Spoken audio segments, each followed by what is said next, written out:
Congress has a really hard time passing a federal budget on time. The last time they did it was in 1996, the same year Space Jam came out in theaters and Tamagotchis hit the shelves.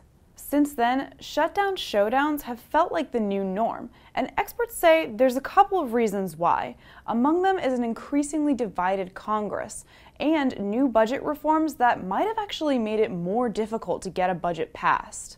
You know, as the political system is polarized more, we see more threats of shutdown, we see more talk about it, and we actually see, more shutdowns themselves.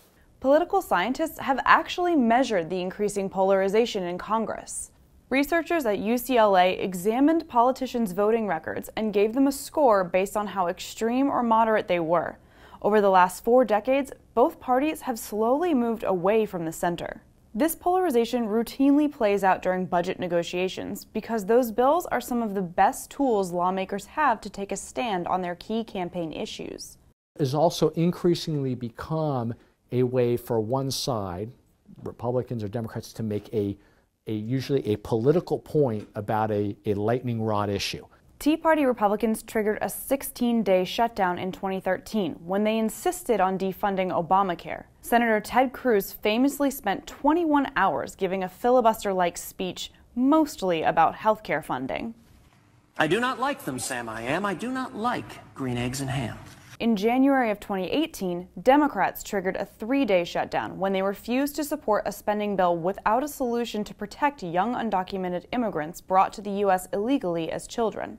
In the wake of that dispute, President Donald Trump floated a controversial solution to stem the tide of all these shutdowns, bringing back what used to be a dirty word in Washington: earmarks. Our system lends itself to not getting things done.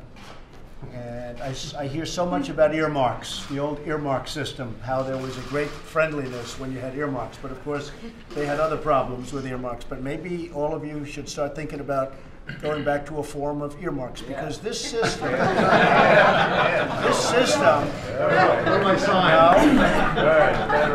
well, you should do it. Congressional leaders used earmarks to direct funds to pet projects pushed by specific lawmakers in order to win over their votes to pass big legislation. But fiscal conservatives viewed the practice as wasteful spending, and earmarks were banned in 2011.